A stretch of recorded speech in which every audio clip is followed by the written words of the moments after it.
In life, most people stay busy, but they are not productive. The rapid planning method gives you a way to break free from being busy and become truly focused. The question is, will you control your day, or will your day control you? Change your question, change your life. When it comes to planning your life, I want to get you to learn to ask 3 questions now. And the first one is not, what am I going to do? And how many understand why now? Say I. The question you want to ask yourself is, what do I want? What's my outcome? What's my result? The word RPM, the first one, is to get you focused on the target. The target is not the activity. The activity can change. It's what's the result I'm after. If you know exactly what it is you really want, what you desire, what you're really after, clarity is power. The more clear you are and specifically what you want, the faster your brain can get you there. But if you're generally saying things like, what do I want? Well, I want more money. Fine, here's $1, get out of here. Did you achieve the outcome? Yeah, when you're that general, you think you're not getting your goal, you are. The way you language your goal, the way you think about it, you're receiving it. I want to feel a bit better. I want to lose some weight. Fine, you lost a pound, you're done. Because your brain's like a servo mechanism in a bomb and a missile. The old days, you shoot a missile and the target was going, and if you missed the trajectory, you missed it. Today, what happens when the missile's not on course? What happens? It locks on the heat signature, and what does it do? It moves and follows it. That's the way your brain is if it knows the outcome, if it knows the result. So RPM starts with, I got to know the result. This is a results planning system. The rapid planning method, but you can think of it as a results planning system. I need to know the result I'm after before I ever ask myself what to do. That takes more time, but it's worth it. Now, for time's sake, I'm not going to do this with you right now, but I'll tell you what I do when I've taught this to people and I've got a full weekend to do this in. Just give you a picture. If I asked you right now to write out your name, your full name. Now, some of you abbreviate your signature, but write out your full name in cursive. Go and do that one time. Write out your full name in cursive. I can't even use the word cursive. Is that really the word people still use? It means in handwriting, I guess, but in cursive. Just write it out full name, because you can do this later on. Now, if I had you get with a partner, and you can try this later if you want, I'm just going to tell you because I don't want to take the time because we have such limited time today. And I have your partner say to you with a stopwatch here, okay, ready?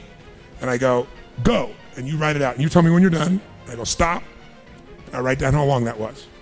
So let's say you wrote out your signature and it took 5 seconds. And then say, ready? Write it out. Ready? Go. You tell me when you're done. Stop. And I write down 5 seconds.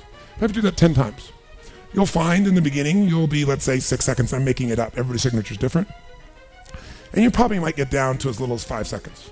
If you have like an iPhone, you could do it as a digital stopwatch. You could see the milliseconds. Then I say to you, I want you guys to write every other letter in cursive.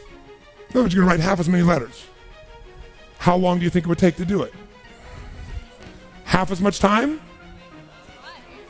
Most of you will take twice as much time in the beginning, and then eventually, what's interesting is, if I do it 10 times, and the last 2 or 3, and this makes no logical sense, and again, I don't want to take the time to have all of you do this 10 times, 10 times, 10 times, but you can go do it on your own, I'll just tell you the result.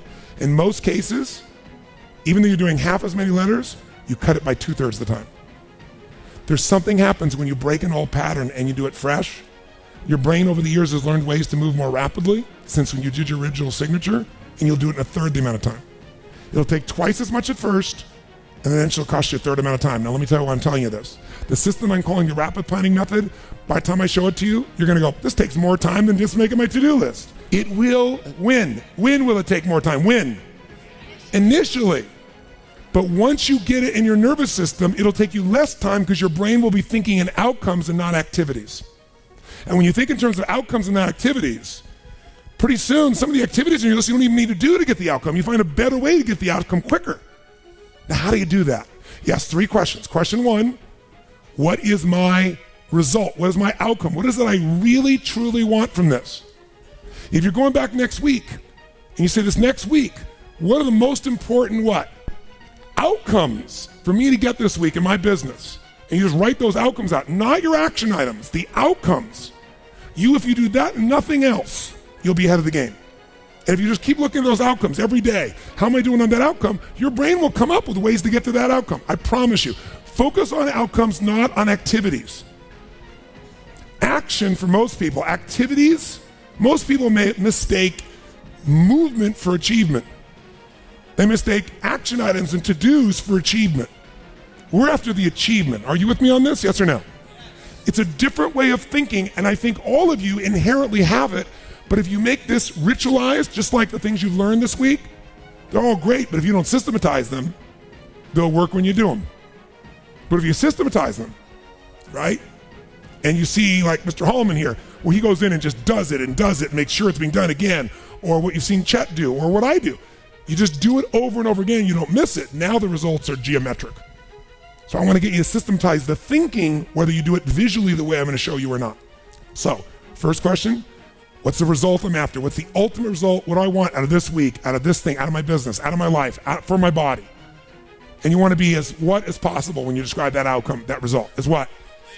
As clear and specific as possible. Generalities will confuse you. So it might take you longer than just writing down call so-and-so to think, if I'm calling my son, I'm going to call Jarek, or I'm going to call my brother. This is what goes through my head before I call him, always. What's my outcome? Because I don't want to just call him.